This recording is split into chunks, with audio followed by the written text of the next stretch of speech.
નમસ્કાર, metro news સાથે હું છું ભૂમિ જાની અને તમે જોઈ રહ્યા છો મંતવ્ય ન્યૂઝ. મેટ્રો ન્યૂઝની અંદર 4 મહાનગરોના મહાખબરોથી શરૂઆત કરીશું.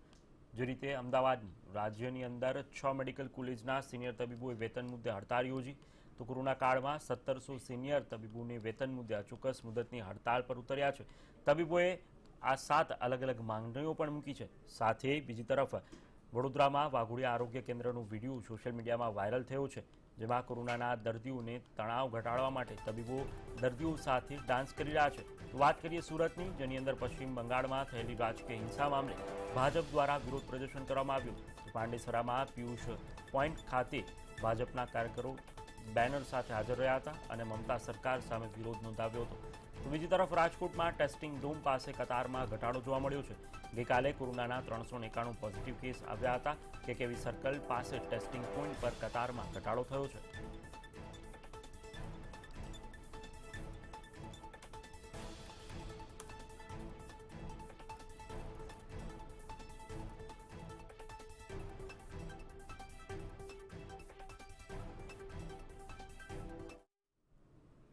સમાચારમાં આગળ વાત કરીએ તો વડોદરાથી સમાચાર મળી રહ્યા છે. વડોદરા આરોગ્ય કેન્દ્રનો વિડીયો છે તે હાલ સામે આવ્યો છે. વડોદરાના વાઘોડિયા આરોગ્ય કેન્દ્રનો વિડીયો છે તે વાયરલ થયો છે. કોરોના દર્દીઓ સાથે તબીબોએ ડાન્સ કરતો વિડીયો છે તે હાલ સોશિયલ મીડિયામાં ધૂમ મચાવી રહ્યો છે. દર્દીઓનો તણાવ ઘટાડવા માટે ડોક્ટરો દ્વારા સરાહનીય પ્રયાસ છે તે કરવામાં આવી રહ્યો છે, જેમાં તબીબો દર્દીઓને મનોરંજન પૂરું પાડતા હોય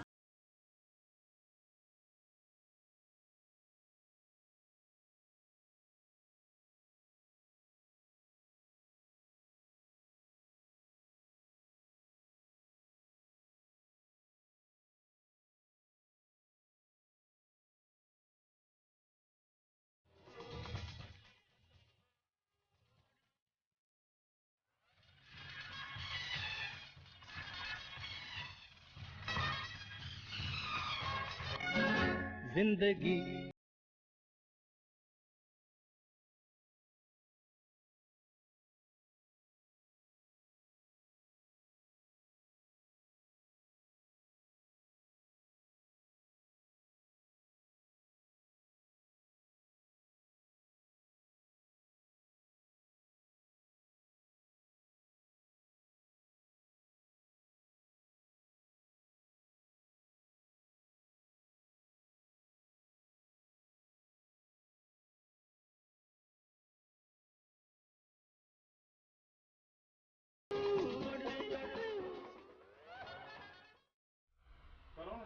સુરત શહેરમાં વેક્સિનેશન કેન્દ્રો પર કતારો જોવા મળી છે. કોરોના રસી મુકાવવા માટે ટોકન લેવા માટે પડાપડી થતી નજરે પડી.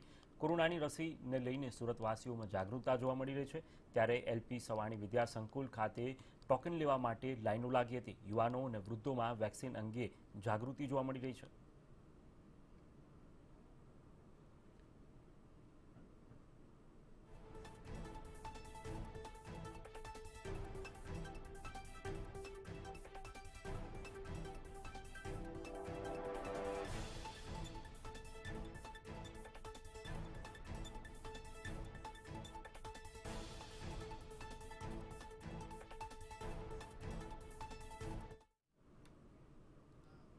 સુરત સિમર હોસ્પિટલ કોન્ટ્રાક્ટ તબીબો વેતન મુદ્દે મનપાની બેવડી નીતિ સામે હડતાળ પર ઉતર્યા છે. જૂના તબીબોને 60,000ને બદલે 1.25 લાખ પગાર આપતા વિરોધ કરવામાં આવ્યો છે. અનેકવાર રજૂઆત કરવા છતાં પણ તેમની વાત સાંભળવામાં ન આવી, જેને લઈને હાલ તબીબો છે તે હડતાળ પર ઉતર્યા છે.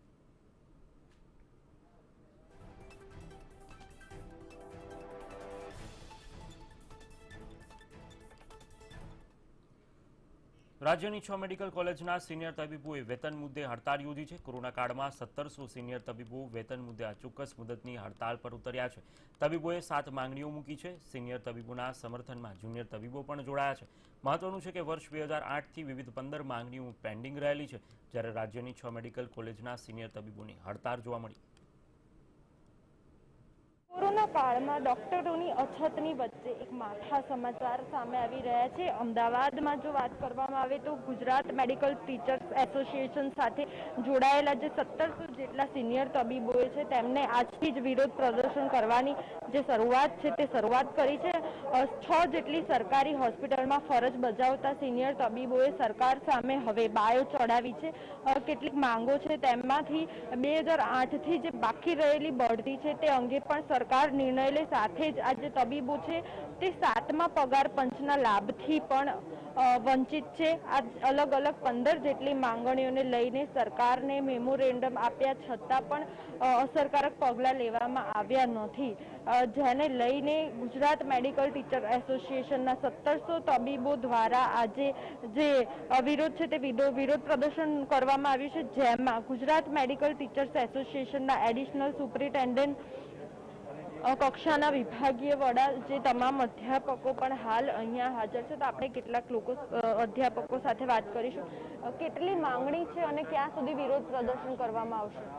માંગણીઓમાં ગુજરાતની બધી જ મેડિકલ કોલેજના બધા ટીચર્સ અને ડૉક્ટર્સ એમ થઈને ટોટલ 1700 ડૉક્ટર છે, જેના સેવા રિલેટેડ જે ઇસ્યુ છે, સેવા વિનિયમિત, સેવા સળંગ, બઢતી, આ બધા જે પ્રશ્નો છે આ રિલેટેડ અમારી માંગણીઓ છે. આ બાબતમાં અમારા દ્વારા આજે વિરોધ આંદોલન ચાલુ કરવામાં આવેલું છે. આની સાથે અમને ઇન્ડિયન મેડિકલ એસોસિએશન અને જુનિયર ડૉક્ટર એસોસિએશનનો બી સપોર્ટ છે, અને ભવિષ્યમાં જો અમારી માંગણીઓ નહીં પૂરી કરવામાં આવે તો આ બાબતમાં આગળ હડતાલ પણ થઈ શકે છે. બિલકુલથી સરકાર દ્વારા કેવા પ્રકારનો જવાબ આપવામાં આવ્યો? સરકારના જવાબ ખરેખર સારા હોય છે અને હકારાત્મક લાગે એવા હોય છે. અમે ગાંધીનગર છોડીએ ત્યાં સુધી અમને પોતાને બી એવું લાગે કે કાલે આદેશ થઈ જશે, પરંતુ 2 વર્ષ પછી બી એ બાબતના આદેશો થતા નથી. એટલા હકારાત્મક જવાબો અમને આપવામાં આવે છે અને અમે અત્યાર સુધી દોરાઈ આવ્યા છીએ કે ભાઈ બરાબર છે, બધા હકારાત્મક છે, તો કોઈ ક્યારેક ને ક્યારેક જવાબ મળશે, પણ આજ સુધી આવ્યા નથી. બિલકુલથી. તો આ જે હતા જે સિનિયર અધ્યાપકો કે જેમને વાત કરી કે હજી સુધી સરકાર દ્વારા સરખો જવાબ નથી આપવામાં આવ્યો, તેમની માંગણીઓ નથી સ્વીકારવામાં આવી, એટલે કે જ્યાં સુધી તેમની માંગણીઓ નહીં સ્વીકારવામાં આવે ત્યાં સુધી તેમનું વિરોધ પ્રદર્શન પણ ચાલુ રહેશે, સાથે જ હડતાલ પણ ચાલુ રહેશે. કેમેરામેન નીતિન બગડા સાથે માનસી પટેલ, મંતવ્ય ન્યૂઝ, અમદાવાદ. તો આ જ પ્રકારે રાજકોટના પણ તબીબો જે હડતાળ પર ઉતર્યા છે, જે રીતે રાજ્યભરની અંદર 1700થી વધુ તબીબો આ હડતાળ કરી રહ્યા છે, તેમાં રાજકોટ મેડિકલ કોલેજના તબીબી શિક્ષકોની પણ હડતાળ સામે આવી પોતાની પડતર માંગણીઓને લઈને હડતાળ કરી રહ્યા છે. તબીબી શિક્ષકો સહિત મેડિકલ કોલેજમાં એકઠા થઈ અને પોતાની માંગણીઓ મુદ્દે વિરોધ દર્શાવી રહ્યા છે.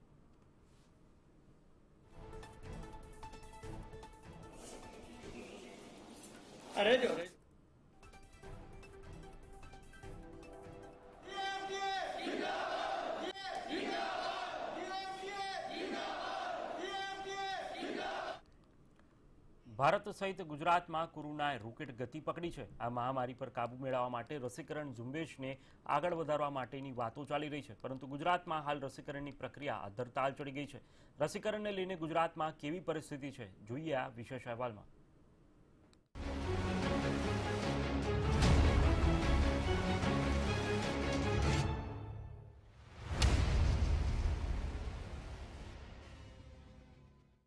રાજ્ય સરકારે જાહેર કરેલા આંકડા પર નજર કરવામાં આવે તો ગુજરાતમાં વેક્સિનેશન 1.32 લાખે અટક્યું છે. જો આ ગતિએ રસીકરણ ચાલ્યું તો 2 વર્ષથી પણ વધુ સમય લાગી શકે તેવા એંધાણ છે. એપ્રિલમાં એક જ દિવસમાં 4.78 લાખથી વધુ લોકોને કોરોના સામેની રસી આપવામાં આવી છે. રસી આપ્યાના બીજા દિવસે ગુજરાતમાં રસીકરણ માંડ 1,32,384 આવીને અટકી પડ્યું. 4,86,057 ફ્રન્ટલાઇન વોરિયર્સને બીજો ડોઝ બાકી. વોરિયર્સને જ બીજો ડોઝ લેવાનો બાકી. ગુજરાતમાં 5,45,951 જેટલા હેલ્થ વર્કર્સ, 1,82,833 હેલ્થ વર્કર્સને બીજો ડોઝ આપવાનો બાકી. પોલીસ સહિતના 8,88,167 ફ્રન્ટલાઇન વોરિયર્સ, 4,86,057 પોલીસ ફ્રન્ટલાઇન વોરિયર્સને બીજો ડોઝ નથી મળ્યો. ગુજરાતમાં વેક્સિનની પાત્રતા ધરાવતા 18 થી ઉપરના વય જૂથ માટે 7.95 કરોડ ડોઝની જરૂર છે. સરકાર પાસે હાલમાં માંડ 9 લાખ જેટલા જ ડોઝ ઉપલબ્ધ છે, જે 7 દિવસ પણ ચાલે તેમ નથી. આવી જ સ્થિતિમાં રોજના 1.32 લાખ નાગરિકોને જ રસી અપાશે તો ગુજરાતમાં 4.63 કરોડથી વધુને વેક્સિન આપીને કોરોના સામે હર્ડ ઇમ્યુનિટી ઊભી કરવામાં ઓછામાં ઓછા 2 વર્ષ લાગશે. રસીકરણ વિતરણની જો વાત કરવામાં આવે તો 45 કરતા વધુ વયના લોકોની કુલ સંખ્યા 1.53 કરોડ છે, જેમાંથી 98,95,086 લોકોને પ્રથમ ડોઝ આપી દેવામાં આવ્યો છે, જ્યારે કે 27,51,964 ને બંને ડોઝ આપી દેવામાં આવ્યા છે, જ્યારે કે 73,39,555 ને બીજો ડોઝ બાકી છે અને 52,03,481 લોકોને કોઈ ડોઝ આપવામાં નથી આવ્યો। જો 18 થી 44 વય જૂથની વાત કરવામાં આવે તો કુલ 3.10 કરોડ કુલ સંખ્યા છે, જેમાંથી 1,96,433 પ્રથમ ડોઝ આપી દેવામાં આવ્યા છે, જ્યારે કે બંને ડોઝ એક પણ વ્યક્તિને આપવામાં નથી આવ્યો, જ્યારે કે 1,96,433 ને બીજો ડોઝ પણ બાકી છે, જ્યારે કે 3,08,03,567 લોકોને કોઈ પણ ડોઝ આપવામાં નથી આવ્યો। વેક્સિનને પાત્ર કુલ સંખ્યા ગણવામાં આવે તો 4.63 કરોડ છે, જેમાંથી પ્રથમ ડોઝ 1,91,519 ને આપી દેવામાં આવ્યો છે, 27,51,964 લોકોને બંને ડોઝ આપી દેવામાં આવ્યો છે, જ્યારે કે 75,53,988 ને બીજો ડોઝ પણ બાકી છે અને 3,60,07,048 ને કોઈ પણ ડોઝ આપવામાં નથી આવ્યો। ગુજરાતમાં અત્યાર સુધીમાં 1,28,43,483 નાગરિકોનું વેક્સિનેશન થયું છે, જેમાં 45 થી ઉપરના વય જૂથમાં માત્ર 27,51,964 ને જ બંને ડોઝ મળી શક્યા છે, જ્યારે 18 થી 44 વર્ષના સુધીના 1,96,433 સહિત કુલ 75,35,988 નાગરિકોને બીજો ડોઝ આપવાનો બાકી છે। આરોગ્ય વિભાગના પ્રાથમિક અંદાજ મુજબ 2 મહિનાના અભિયાન પછી પણ 45 થી ઉપરના 52,03,418 નાગરિકોએ વેક્સિનનો એક પણ ડોઝ લીધો નથી, જેથી 3,08,03,576 લોકો 18 થી 44 વર્ષના છે જેમણે વેક્સિન લીધી નથી। આમ આવા કુલ 3,60,07,048 માટે 7,20,14,096 ડોઝની જરૂર છે, જેમાં બીજો ડોઝ બાકી છે, તેમને ઉમેરતા ગુજરાતને 7.95 કરોડથી વધારે વેક્સિનની જરૂર છે। રસીકરણની ધીમી પડેલી ગતિ સંદર્ભે આરોગ્ય વિભાગે હાથ ઉપર 9 લાખ ડોઝ હોવાનું જણાવતા સરકારે 2.50 કરોડ વેક્સિનનો ઓર્ડર આપ્યાનું કહ્યું હતું, જો કે તે ક્યારે મળશે તેને લઈને કોઈ ફોડ પાડી રહ્યું નથી। બ્યુરો રિપોર્ટ, મંતવ્ય ન્યૂઝ। સમાચારમાં આગળ વાત કરીએ તો અમદાવાદના કાલુપુર ફ્રૂટ માર્કેટમાં લોકોનું ઘસારો જોવા મળ્યો હતો। ફ્રૂટ માર્કેટમાં લોકોની ભીડ જોવા મળી, જેમાં સોશિયલ ડિસ્ટન્સના ધજાગરા ઉડ્યા હતા। ફ્રૂટ માર્કેટમાં અનેક લોકો માસ્ક વગર પણ જોવા મળ્યા, ત્યારે કોરોનાના હાહાકાર વચ્ચે પણ લોકોમાં કોરોના પ્રત્યે હજી બેદરકારી જોવા મળી રહી છે। કાલુપુર ફ્રૂટ માર્કેટમાં સોશિયલ ડિસ્ટન્સનો ભંગ થતાં સળગતા સવાલો પણ ઊભા થઈ રહ્યા છે। કાલુપુરમાં સોશિયલ ડિસ્ટન્સનું પાલન કોણ કરાવશે? મિની લોકડાઉન પહેલા જ ઉલ્લંઘન સામે કોણ જવાબદાર છે? આવા બેફિકર લોકો સામે તંત્ર ક્યારે પગલાં લેશે? એ અનેક પ્રકારના સવાલો છે તે ઉઠી રહ્યા છે।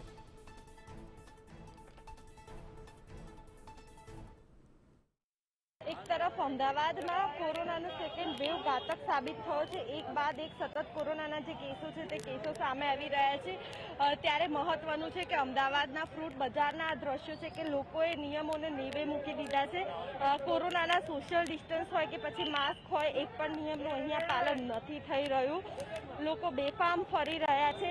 કોરોનાની જે ગાઈડલાઈન છે તેને લોકોએ નેવે મૂકી છે। અહીંયા સોશિયલ ડિસ્ટન્સનો પણ અભાવ જોવા મળે છે, જ્યારે કેટલાક લોકોએ ફક્ત ને ફક્ત શોભાના ગાંઠિયા સમાન જ જે માસ્ક છે તે માસ્ક પહેર્યું છે। જો આવી પરિસ્થિતિમાં કોઈ એક વ્યક્તિ આમાંથી કોરોના પોઝિટિવ હશે તો ચોક્કસથી કહી શકાય કે જે કોરોનાનું સંક્રમણ છે તે વધશે અને લોકોને સુપર સ્પ્રેડર બનતા વાર નહીં લાગે।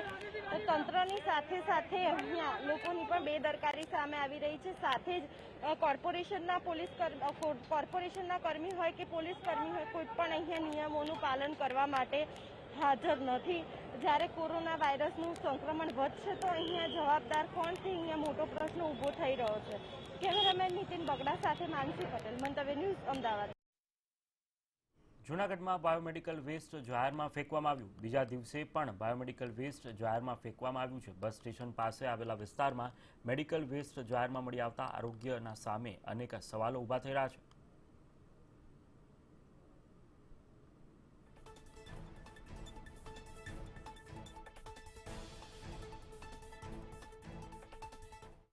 લગભગ 25-30 હોસ્પિટલ્સ આવેલી છે, એમાંથી ઘણી બધી કોવિડની હોસ્પિટલો છે અને અહીં સખત વાયરલનો ભય રહેતો હોય છે। એ દરમિયાન મારી સોસાયટીમાં ગઈકાલે સવારના ડૉક્ટર આયા સાહેબના ઘર નિવાસસ્થાનની પાસે કોઈ વેસ્ટ મેડિકલના સેમ્પલ ફેંકી ગયું હતું. મોટા જથ્થામાં લોહીવાળા ઇન્જેક્શન અને પોઝિટિવ માણસોને લાગેલા ઇન્જેક્શનો એ બધાય, અને મીડિયા પણ ન્યૂઝમાં પણ આવી ગયું છે ઘણા ન્યૂઝમાં. અને એ બધું છતાં આજ સવારના પણ આ રીતે કોઈ ત્યાં પાછું વેસ્ટ બાયોલોજી ત્યાં નાખ્યું છે તે એને થોડીક દૂરની જગ્યાએ. અને આપણે શું ગણીએ અને આપણે ષડયંત્ર કહેવાય શું કહેવાય, આપણે આટલું બધું. કોરોના કાળમાં અનેક લોકોએ પોતાનો જીવ ગુમાવ્યો છે, ત્યારે રાજકોટના ન્યૂ જાગનાથમાં આવેલા પન્નાલાલ ફ્રૂટવાળાના કુટુંબ પર જાણે આબ ફાટ્યું છે. રાજકોટની જાણીતી પન્નાલાલ ફ્રૂટવાળા પેઢીના મોભી ઓમપ્રકાશ જસાણી સહિત તેમના બંને ભાઈ યશવંત જસાણી અને ગિરીશ જસાણીનું કોરોનાથી મોત થતાં લોકોમાં શોકનો માહોલ જોવા મળી રહ્યો છે. પન્નાલાલ ફ્રૂટવાળા રાજકોટનું એક જાણીતું નામ છે. છેલ્લા 40 વર્ષથી તેઓ કાર્યરત છે. એટલું જ નહીં, તેઓ જરૂરિયાતમંદ લોકોને નિઃશુલ્ક ફ્રૂટ સેવા પણ આપતા હતા, પરંતુ તેમના નિધનથી સમગ્ર વિસ્તારમાં લોકોમાં શોકનો માહોલ ફેલાયો છે.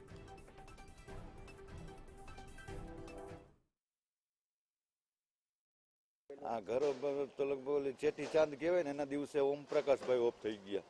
પછી એના પછી 4-5 દિવસ પછી રાજાભાઈ, ગિરીશભાઈ, પછી કાલે હકાભાઈ.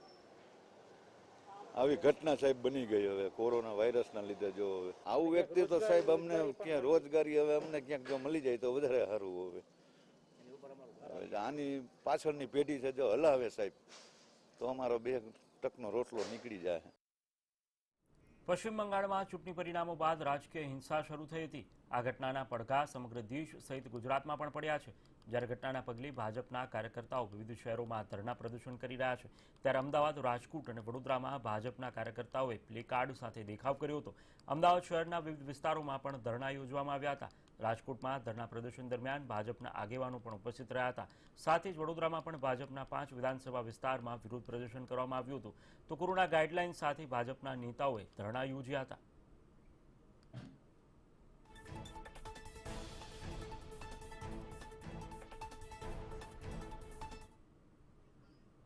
પશ્ચિમ બંગાળમાં થયેલી રાજકીય હિંસા મામલે ભાજપ દ્વારા વિરોધ પ્રદર્શન કરવામાં આવી રહ્યું છે. ત્યારે સુરતના પાંડેસરા ખાતે ભાજપ દ્વારા વિરોધ નોંધાવવામાં આવ્યો. પિયુષ પોઈન્ટ ખાતે ભાજપના કાર્યકર્તાઓ બેનર સાથે હાજર રહ્યા હતા અને મમતા સરકાર સામે વિરોધ નોંધાવ્યો હતો.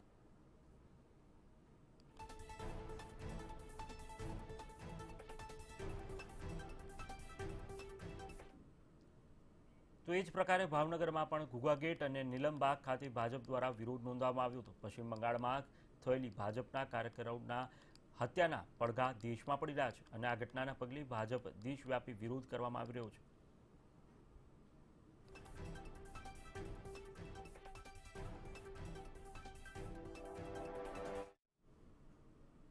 પશ્ચિમ બંગાળમાં હિંસાની ઘટનાના પડઘા અમદાવાદમાં જોવા મળ્યા. સાંસદ નરહરી અમીન સહિતના આગેવાનો વિરોધમાં જોડાયા હતા. શહેરના વિવિધ વિસ્તારોમાં ભાજપ કાર્યકર્તાઓ સાથે ધરણા આયોજન કરી રહ્યું છે, ત્યારે કાર્યકર્તાઓ સહિત ભાજપ નેતાઓ પણ આ ધરણા પ્રદર્શનમાં જોડાયા હતા. બંગાળની રાજનીતિના પડઘા હવે અમદાવાદમાં પણ પડ્યા છે. બીજેપી દ્વારા આક્ષેપો લગાડવામાં આવ્યા છે કે બંગાળની ટીએમસી કે જે મમતા બેનર્જીની પાર્ટી છે, રાજકીય પાર્ટી છે, તેના દ્વારા જે બીજેપીના કાર્યકર્તાઓ છે તેના પર હુમલો કરવામાં આવ્યો છે. તેઓ અન્યાયનો ભોગ બન્યા છે. ત્યારે જો ગઈકાલે પણ બીજેપીના રાષ્ટ્રીય અધ્યક્ષ જેપી નડ્ડા દ્વારા બંગાળમાં ધરણાનું કાર્યક્રમ કર્યું હતું, પરંતુ આજે દ્રશ્યોમાં જોઈ શકાય છે કે અમદાવાદમાં પણ વિરોધ પ્રદર્શન બીજેપી દ્વારા યોજવામાં આવ્યું છે. સમગ્ર ગુજરાતમાં બીજેપી દ્વારા જે ધરણાનું આયોજન કરવામાં આવ્યું છે, જેમાં વાત કરવામાં આવે તો અમદાવાદમાં બાપુનગર છે, મણિનગર છે, ચાંદખેડા છે, સીટીએમ છે, ત્યાં જે ધરણા પ્રદર્શન છે તેનું આયોજન કરવામાં આવ્યું છે, જેમાં 3 સાંસદ, 1 મહામંત્રી, શહેર પ્રમુખ અને 1 કોર્પોરેશન પ્રભારી પણ વિરોધમાં જોડાયા છે. તમામ જે નિયમો છે તે નિયમોનું પાલન કરીને આ જે વિરોધ પ્રદર્શન છે તે વિરોધ પ્રદર્શન યોજવામાં આવ્યું છે. તો અહીંયા બીજેપીના વરિષ્ઠ નેતા નરહરી અમીન સાથે પણ આપણે વાત કરીશું. સર, શું માંગ છે આપણી અને શેના કારણે વિરોધ યોજવામાં આવી રહ્યો છે? વેસ્ટ બંગાળમાં વિધાનસભાના પરિણામો આવ્યા બાદ ટીએમસીના કાર્યકર્તાઓ દ્વારા ભારતીય જનતા પાર્ટીના કાર્યકર્તાઓના ઘરે હુમલા કરવામાં આવ્યા, ઘરને લૂંટફાટ કરવામાં આવી, ભારતીય જનતા પાર્ટીની ઓફિસો સળગાવવામાં આવી અને જે રીતના ભારતીય જનતા પાર્ટીના અને તેના સમર્થકોના 11 માણસોના મૃત્યુ થયા છે અને ખૂન કરવામાં આવ્યા છે, એનો વિરોધ કરવા માટે સમગ્ર દેશમાં ભારતીય જનતા પાર્ટીએ પ્રતિક ધરણાનું કાર્યક્રમનું આયોજન કરેલું છે. બિલકુલથી તો આપણે જે બીજેપીના જે નેતા હતા તેમની સાથે પણ વાત કરી, નરહરી અમીન સાથે, એટલે કે બંગાળમાં બીજેપીના 11 જેટલા જે નેતાઓ છે અને કાર્યકર્તાઓ છે તેમની હત્યા થઈ હોવાનો પણ આક્ષેપ લગાડવામાં આવ્યો છે અને તેને લઈને અમદાવાદમાં બેનરો સાથે જે ધરણાનું છે તે ધરણાનું આયોજન કરવામાં આવ્યું છે। ટીએમસીના ચૂંટણીનો જેહાદી મત બંધ કરો, બહેન બેટીઓ को बचाओ, टीएमसी के बलात्कारियों से, घर जलाया, लूटी दुकान, ममता के राज में हो रहा हत्याकांड, आवा विविध प्रकारना जे બેનરો છે તે બેનરો સાથે અમદાવાદમાં 5 જગ્યાએ જે વિરોધ છે તે વિરોધ પ્રદર્શનનું આયોજન કરવામાં આવ્યું છે। સાથે જ બીજેપી દ્વારા જે માંગ પણ કરવામાં આવી છે કે તેમના જે કાર્યકર્તાઓ છે તેમની સાથે જે અન્યાય થયો છે તેમાં તેમને કહી શકાય કે ન્યાયની પણ માંગ કરવામાં આવી રહી છે। કેમેરામેન નીતિન બગડા સાથે માનસી પટેલ, મંતવ્ય ન્યૂઝ, અમદાવાદ। પશ્ચિમ બંગાળમાં ચૂંટણીનું પરિણામ જાહેર થયા બાદ હિંસા શરૂ થઈ છે, જેના પડઘા રાજકોટમાં પડ્યા છે। ભાજપ કાર્યકર્તાઓ પર હુમલાના વિરોધમાં આજે ધરણા પ્રદર્શન કરવામાં આવ્યું હતું। શહેરના વિવિધ ચોકમાં ભાજપના કાર્યકર્તાઓએ ધરણા પ્રદર્શન કરીને વિરોધ નોંધાવ્યો હતો, તો ધારાસભ્ય ગોવિંદ પટેલ સહિતના આગેવાનો પણ જોડાયા હતા। પશ્ચિમ બંગાળમાં ચૂંટણી બાદ થયા હિંસાની ક્યાંક ને ક્યાંક ભાજપ સમગ્ર દેશમાં વિરોધ કરી રહી છે, ત્યારે રાજકોટના આપણે દ્રશ્ય દેખાડીશ। હાલ અત્યારે રાજકોટના ત્રિકોણબાગ ખાતે પણ વિરોધ શરૂ કરવામાં આવ્યો છે। મહત્વની બાબત એ છે કે પશ્ચિમ બંગાળમાં જે ચૂંટણી થઈ હતી અને ચૂંટણી બાદ જે પરિણામ આવ્યા હતા એ પરિણામ બાદ ક્યાંક ને ક્યાંક વિરોધ થયો છે, કારણ કે ત્યાં હિંસા એક થઈ હતી। આપણી સાથે ગોવિંદભાઈ પટેલ છે, ધારાસભ્ય, એમની સાથે વાત કરીશું। ગોવિંદભાઈ, શું કહેશો, વિરોધ નોંધાવી રહ્યા છો આપ? લોકશાહીની અંદર દર 5 વર્ષે લોકોને પોતાનો પ્રતિનિધિ, પોતાને મનગમતી સરકાર બનાવવાનો અધિકાર બંધારણ આપ્યો છે અને આ દેશની બલી છે કે દર 5 વર્ષે ચૂંટાઈ, લોકસભા હોય, ધારાસભા હોય કે સ્થાનિક સ્વરાજની ચૂંટણી હોય, એમાં ચૂંટાયેલી બોડી ચૂંટાણા પછી પોતાની રીતે કામ કરતી થાય છે, પરંતુ ચૂંટાણા પછી એ ચૂંટાયેલો જે વ્યક્તિ છે એની ચૂંટણીનો બચાવવો પણ અઘરું હોય છે। બંગાળની અંદર જે પ્રકારે બનાવો બની રહ્યા છે, ચૂંટણી પહેલા આક્ષેપો, પ્રતિ આક્ષેપો, રેલીઓ, પ્રતિ રેલીઓ થઈ, પણ એ ચૂંટણી પહેલાનો બનાવ બધા પૂરા થયા છે। ચૂંટણી પછી લોકોએ જે લોકમત આપ્યું અને જે સરકાર બનાવી એને દરેક વ્યક્તિએ સ્વીકારવાનો હોય છે, દરેક પક્ષે સ્વીકારવાનો હોય, પણ તૃણમૂલ કોંગ્રેસે એ પ્રકારે ચૂંટાણા પછી ભારતીય જનતા પાર્ટીના કાર્યકર્તાઓ ઉપર, કાર્યકર્તાના ઘર ઉપર, કાર્યાલય ઉપર સળગાવવાના, હુમલા કરીને કાર્યકર્તાઓના મર્ડર કરવાનો જે પ્રયત્ન કર્યો છે એ બિલકુલ આ દેશની લોકશાહીને શોભે એવો નથી। ભૂતકાળમાં અનેક વખત આજ મમતા બેનર્જી અને લોકોએ બોલ્યા છે કે બંધારણ બચાવો, બચાવો। આમાં ક્યાં બંધારણ બચાવો, દેશ બનાવવાની વાત છે? જો ખરેખર એ સૂત્ર એને સાકાર કર્યું હોત તો એને ચૂંટણી પછી એને પચાવ્યું હોત, પણ એ પચાવી શક્યા નથી, એ કમનસીબી છે। આપણે આશા રાખીએ કે આજે આ સમગ્ર દેશની અંદર ભારતીય જનતા પાર્ટીએ જે વિરોધ કરી આ રેલ અને કોરોનાની મહામારીમાં સોશિયલ ડિસ્ટન્સ રાખીને દરેક વોર્ડની અંદર પ્રતિક આંદોલન કર્યો છે, એનો સ્વીકાર કરીને રાજકોટમાં કેટલા વોર્ડમાં અત્યારે વિરોધ નોંધાઈ રહ્યો છે? રાજકોટમાં 18 વોર્ડની અંદર આ જ પ્રકારના કાર્યક્રમો થયા છે અને આ જ રીતે સોશિયલ ડિસ્ટન્સ રાખી અને પ્રતિકૂળ કાર્યક્રમ થયા છે। ધરણામાં કેટલા લોકોને આવવાની છૂટ આપવામાં આવી છે? કેટલા ભાજપના કાર્યકર્તાઓ? સરેરાશ દરેક જગ્યાએ 20 થી 25 લોકો હતા આપણી સાથે ધારાસભ્ય ગોવિંદભાઈ પટેલ। મહત્વની વાત એ છે કે પશ્ચિમ બંગાળમાં જે હિંસા ફાટી નીકળી હતી એના જ વિરોધમાં ક્યાંક ને ક્યાંક સમગ્ર ભારતમાં ભાજપ વિરોધ કરી રહ્યું છે અને ક્યાંક ને ક્યાંક આને જ લઈને રાજકોટમાં પણ અત્યારે વિરોધનો કાર્યક્રમ શરૂ કરવામાં આવ્યો છે અને 11 કલાકે આ જે વિરોધ છે તે સ્થગિત કરી દેવામાં આવશે, કારણ કે અત્યારે જે કોરોનાની મહામારી ચાલે છે ત્યારે વિરોધ માત્ર 1 કલાકની જ કરવામાં આવશે, તે પ્રકારનું હાલ તેઓએ જણાવ્યું। સમાચારમાં આગળ વાત કરીએ તો આજે ગૃહ રાજ્યમંત્રીની અધ્યક્ષતામાં એક બેઠકનું આયોજન કરવામાં આવ્યું છે। ગૃહ રાજ્યમંત્રીની અધ્યક્ષતામાં બેઠક મળવા જઈ રહી છે। જે રીતે કોરોના કહેર વર્તાવી રહ્યું છે ત્યારે રાત્રિ કર્ફ્યુ અમલવારી છે, તેને લઈને કર્ફ્યુ સહિતના નિયંત્રણોના અમલીકરણ અંગે ગૃહમંત્રીની અધ્યક્ષતામાં બેઠક છે તે યોજાવા જઈ રહી છે. આ બેઠકની અંદર ગૃહ વિભાગના અનેક અધિકારીઓ ઉપસ્થિત રહેશે. સાથે જ પોલીસ કમિશનર અને જિલ્લા પોલીસ વડા પણ વિડીયો કોન્ફરન્સના માધ્યમથી બેઠકમાં ઉપસ્થિત રહેશે. આ બેઠકની અંદર રાજ્યના ડીજીપી સહિતના ઉચ્ચ અધિકારીઓ પણ ઉપસ્થિત રહેવાના છે.